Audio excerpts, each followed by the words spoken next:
Planning and hosting Thanksgiving dinner is a big responsibility, and it can be intimidating, especially if you've never done it before.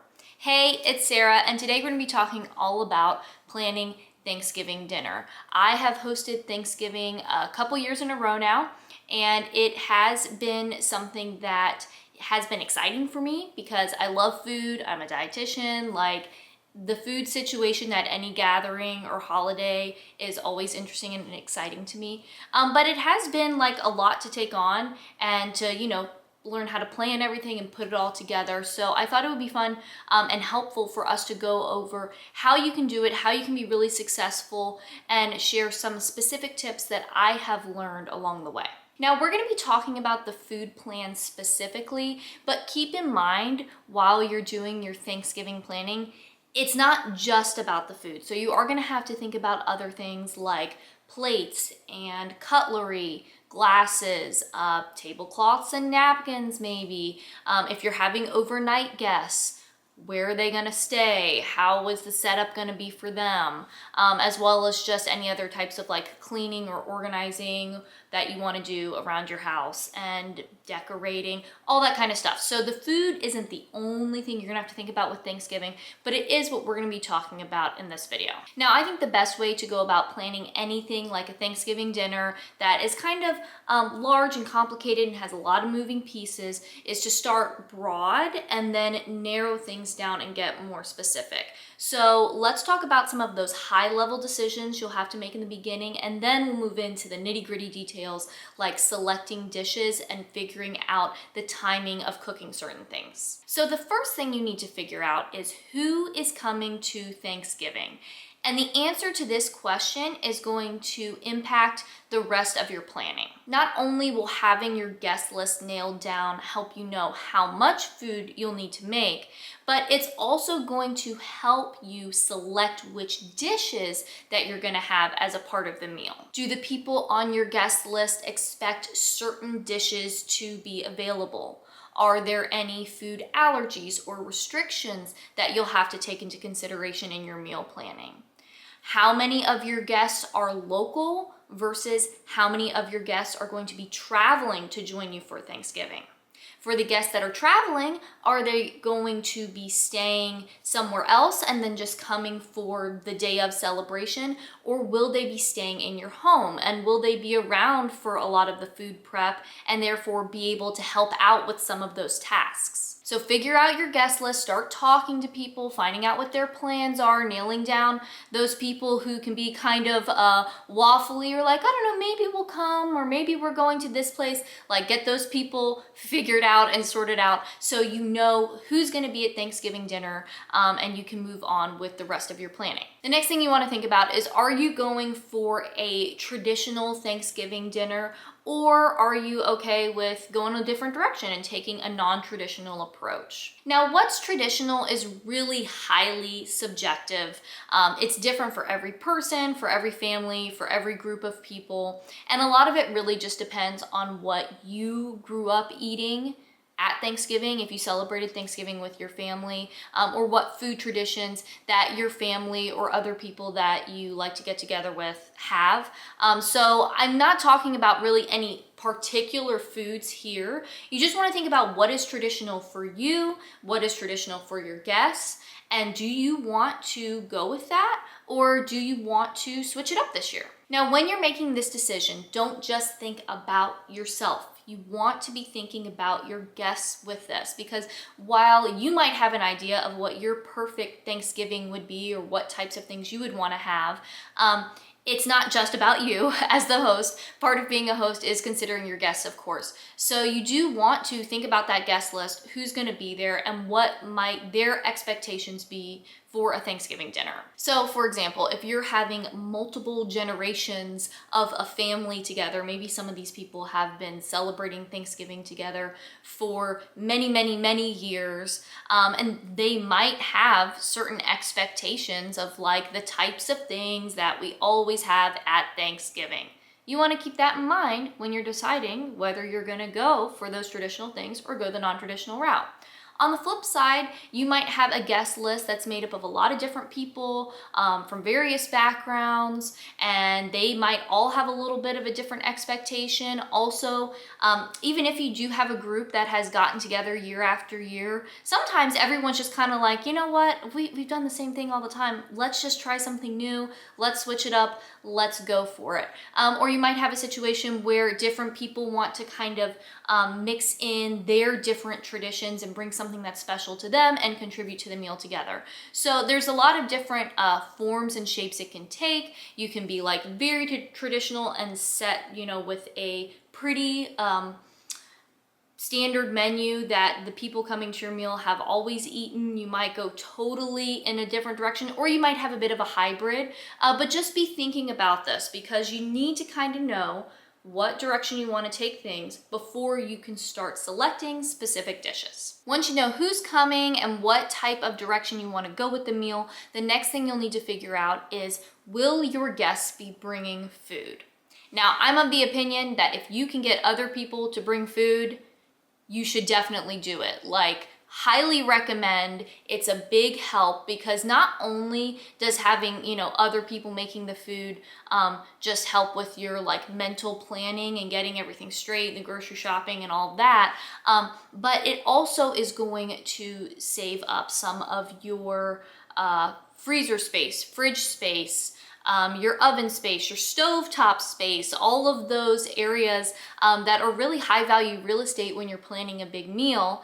And it's also going to save you time, because you're not having to worry about making some of these things if other people can contribute them. And the other thing about asking your guests to bring something is that people are likely to want to make something that they personally really enjoy and would like to have at the meal. So when you have your guests bringing food, it's going to just kind of guarantee that they're going to have something at that meal that they enjoy and that they're probably really excited to eat. Now, if you're having guests bring food, you definitely want to check with them ahead of time to find out what is going to be required when they come in the door with their dish. Can it just be kind of set aside and, you know, it's kind of ready to go when the meal starts? Or will it need to be warmed up? Does it need to be stored in the refrigerator? Anything like that, because you want to know that information so you can work it into your planning and your scheduling, and you don't have any surprises on the day of and kind of find yourself scrambling to figure out what you're going to do with this dish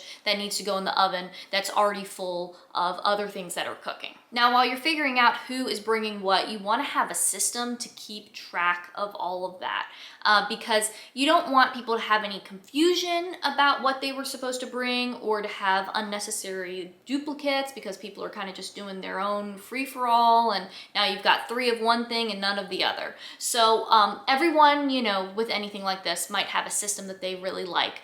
For me, it's Google Sheets. I think it's a great way to do it. You can make a spreadsheet, you can really break it down, and you can make it easy for people to sign up for things or to assign things to people. Everyone can see it, everyone can see the plan. People might notice things that they want to make and they can claim those right away. So I really, really like that. But no matter what system you come up with, I think it's a great idea to have something that is saved for the future. So not like a random scrap of paper or a random like group message where people are just sending random things, but something you can very easily reference and find later on. And the reason for that is, if you are hosting Thanksgiving, there may be a good chance that you will be hosting Thanksgiving again in the future, or at the very least maybe having Thanksgiving in the future with this same group of people or a similar group of people. And it's really helpful to be able to go and look back at what you did the year before and not have to do all of this stuff we're talking about totally from scratch. So you kind of have a little bit of a template to go off of. And also, if anything did really go sideways or you weren't happy with how it turned out, you can reference back to what happened and then make necessary adjustments in those future years. Okay, so now we can actually work on planning the menu. This is like the thing that I think most people get excited about. This is the really fun part because you get to start thinking about all the delicious foods that you'd like to have at the meal and looking through recipes and all of that kind of thing. So first off, you want to just write down really quickly any items that are going to be a must-have for you and your guests on Thanksgiving. You want to make sure that these items make it onto the menu. So having them written down ahead of time will make sure that nothing gets forgotten in the shuffle. And it's also going to help you when you're doing the rest of the menu planning here in a bit, because you'll kind of have these staple items that you want to have. And then from there, it's really easy to see where the gaps are and where you might need to fill in. Next, you want to break out different categories of types of dishes at the meal. So it's kind of like parts of your meal. And this is helpful because it's going to help you make sure you have a nice mix of different types of dishes and you're not really, leaning into one category and kind of skimping on the other. Now, there's no exact number of dishes that you need to have in each category, but here are some ranges that you can work with. You'll want to have 1 to 3 main dishes, 2 to 5 starchy sides. So these are things like potatoes, bread, pasta, rice, and stuffing or dressing. 2 to 5 non-starchy sides, things like hot and cold vegetable dishes, as well as any condiments or things like gravy or cranberry sauce. 1 to 4 desserts, and beverages of all kinds for before, during, and after the meal. And don't forget about hot drinks here, things like coffee, tea, hot apple cider, anything like that. And of course, feel free to adjust these categories in a way that makes sense for you and your meal, but this is a good general place to get you started. And with these ranges, you'll want to keep in mind how many people you're serving, of course, but also what the preferences of your group are. So some people like to have larger servings of a few core items. Some people like to have a lot of stuff that they can get a little taste of. So that's kind of really about just knowing your group and the people that are coming and what types of meals they enjoy. But when in doubt, I think always err on the side of more food rather than less, because, you never want to run out of food. Leftovers are a great thing. I really plan my Thanksgiving with leftovers in mind, that we will have leftovers for people to take home.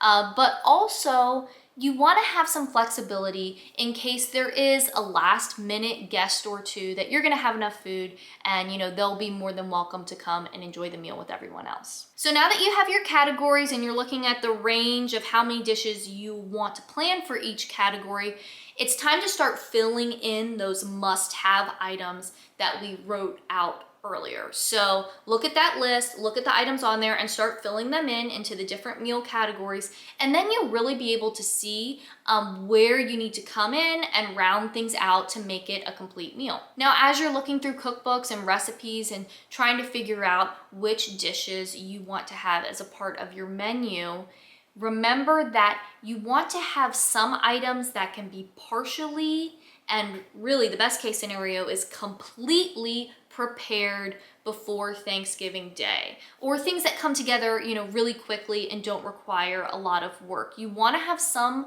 of those types of dishes in the mix, because if everything on your menu has to be cooked hot on Thanksgiving Day and goes in the oven, 30 minutes before the meal, most people are not going to have enough oven space or stovetop space to make that kind of thing happen. So you want to have a mixture, some things that are going to be, maybe in that category of being cooked right before you eat, but also including things that can be pre-prepped or don't require any cooking.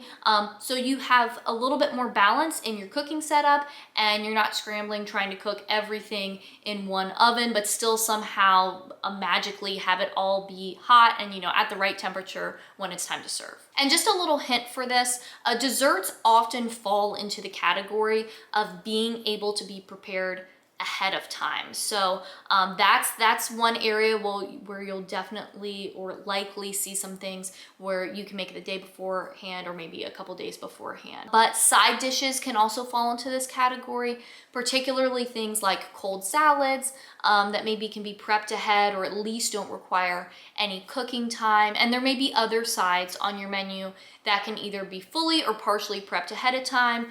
Things maybe that even can be fully made and stored in the fridge and then reheated before the meal is served. So now that you have your menu all finalized, you've selected the dishes you want to make, now you can move on to making your cooking schedule. And this part is really kind of like solving a puzzle. It's a lot about moving different pieces around and figuring out how you can make it all fit together for a hopefully lower stress and well executed Thanksgiving meal. So to make our schedule, we are going to do another round of categorization. So when we were doing the menu planning, we were categorizing dishes by part of the meal or type of dish. But now to make our schedule, we are going to categorize the dishes by their cooking and prep timing. So the first category is going to be anything that doesn't require any preparation because it is either purchased or your guests are bringing it. Be sure to make notes here on anything that will need to be warmed up before serving or will need fridge space until you're ready to serve your meal. Next up are all of the dishes that can be completely made in the days before. So these are things that start to finish will be cooked and will be done and out of the way before Thanksgiving Day. The third type are dishes that can or must be partially prepared in the days before and then will be finished on the day of. So for example, if you're having a turkey, this could be the turkey. If it's frozen, it's going to need to be thawed several days before. If you're doing like a wet brine or a dry brine, that will need to happen ahead of time. But there are a lot of other dishes that you might be able to or that you have to partially prepare before Thanksgiving and then finish on Thanksgiving Day. And then the final category is any dish that will be made completely from start to finish on Thanksgiving Day. Now, the way I like to do this recategorization process is I look at my list of dishes that I had when I had it broken out by menu.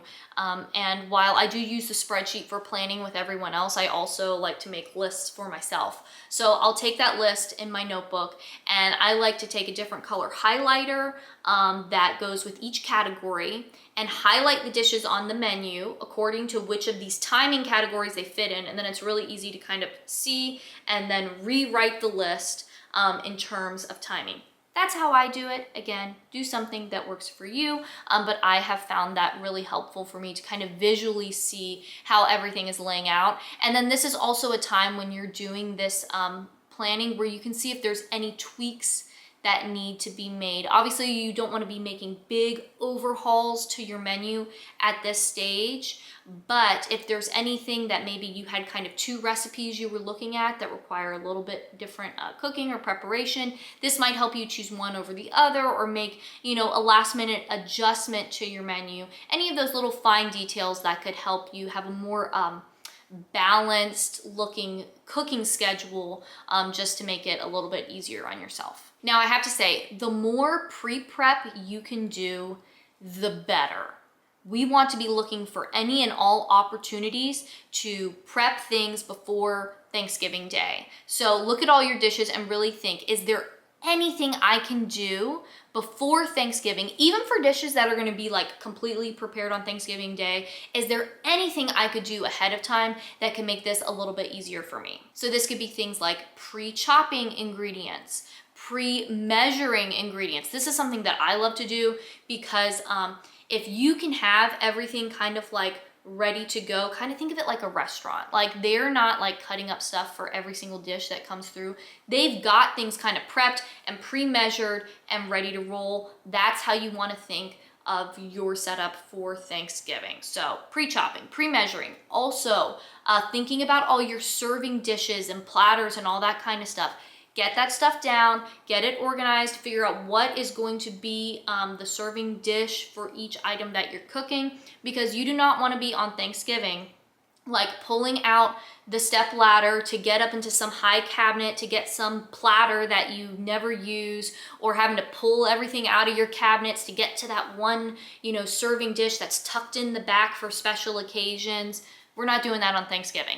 Anything you can do ahead of time, do it, and you will thank yourself, because it's gonna make Thanksgiving Day so much easier. So now that you have everything broken down according to timing, you've looked at every little thing that can be pre-prepped and made a note of it, now you can start making your schedule. So first you wanna start with the days leading up to Thanksgiving. So look at all of your dishes, see too if there's anything that does require a several day process, something that needs to be thawed, like the turkey, or something else that might need to be thawed out, as well as keeping in mind any dish that has several steps in the process. Maybe something needs to be cooked, and then it needs to be cooled, and then another component needs to be prepared, and then they need to be combined together. Those are the types of dishes that you can't be starting at 9 p.m.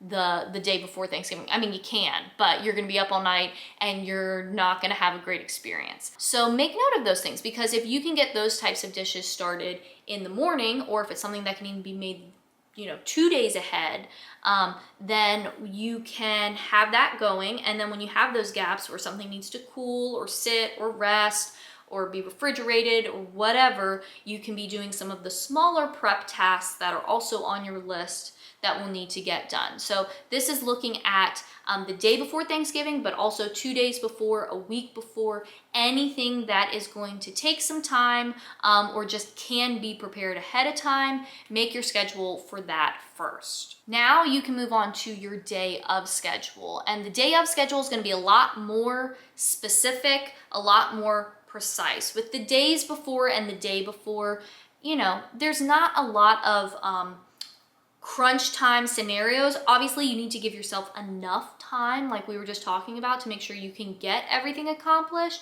But on the day of, you are working towards a meal that's going to happen at a certain time.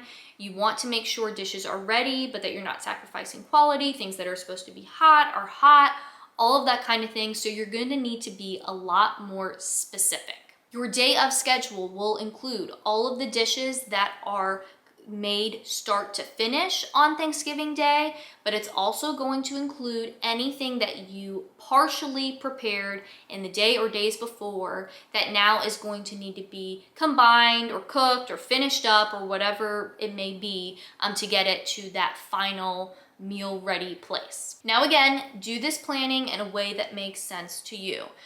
You can use a notebook, you could use a spreadsheet, you could use sticky notes that you can put on the wall or your fridge or whatever and move around. Whatever makes sense to your brain is the way that you should do it, because that's gonna help you be more successful. Now, go down your list of day of dishes and note anything like cooking times, cooking temperature, other relevant information like if something should be mixed together immediately before serving. Make notes of all of that. You also want to make note of who is primarily responsible for making each dish if you're gonna have several people preparing the food together. Now, as you do this, you might start to see some similarities, and this is what we're hoping for, that maybe there are a couple dishes that cook at the same temperature and could fit in the oven together.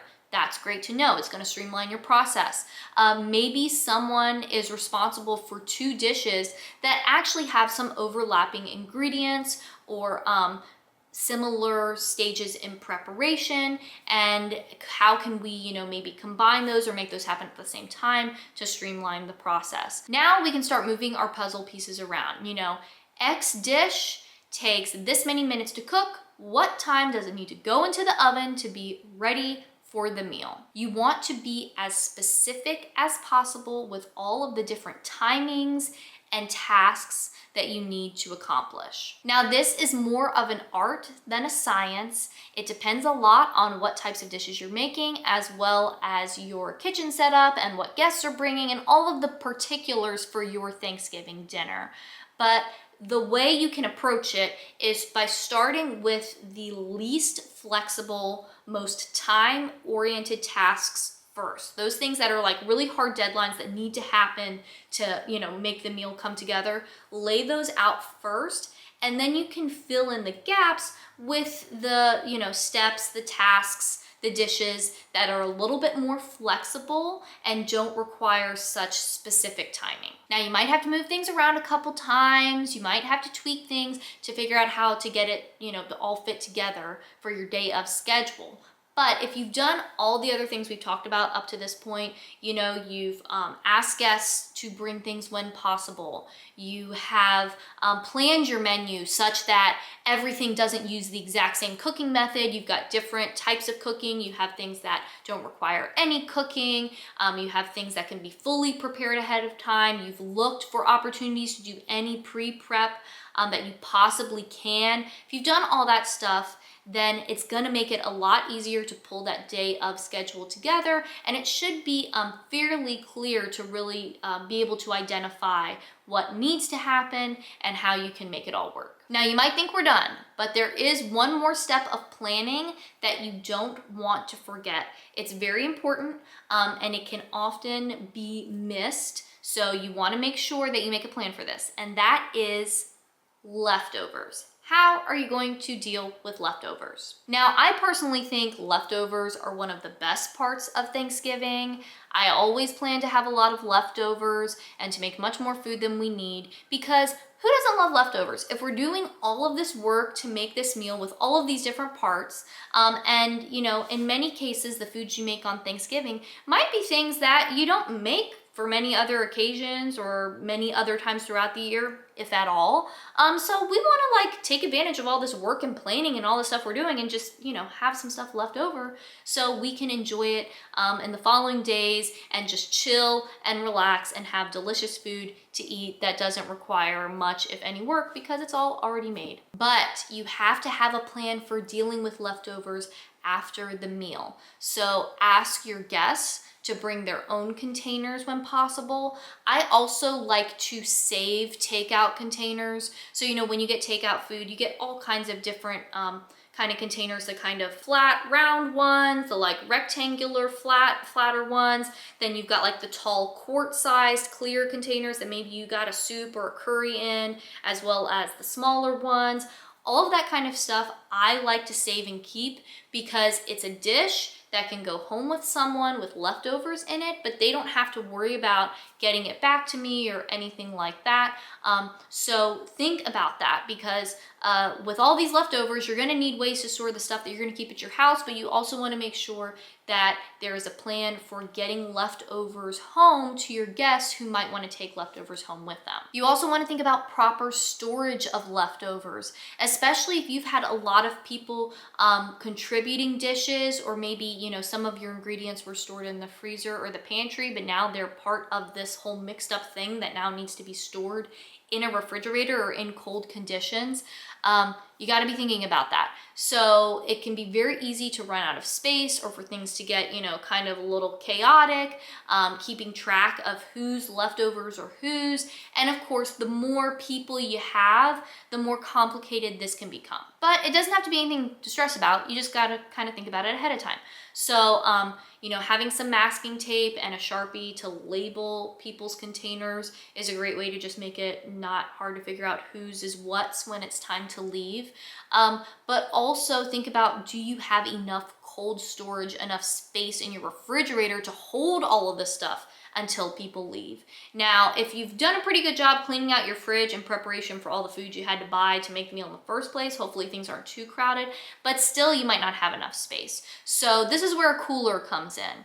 And this is something that's very easy to do, and it can make a big difference in the level of Tetris that you're having to do. So, have a cooler, get some ice in it in the days before, plan if you need to make ice or if you're purchasing ice or whatever. But then the day of, you can set up this cooler with the ice in it, and you can use that so you can safely store your guest leftovers if you're not gonna have enough room in your refrigerator. And actually it works out pretty nice because also it means that your guests' food and the food that you're keeping aren't all kind of getting you know, mixed together in the fridge and kind of stacked wherever things will fit. You can just know that your guest food is in this cooler, it's at a nice, safe, cold temperature, and then when it's time for them to leave, they can just go in there and get out the things that they're taking home with them. And you know, as we're talking about all of these different pieces of getting this plan together, I know it's a lot, right? It is a lot of work to host and plan Thanksgiving,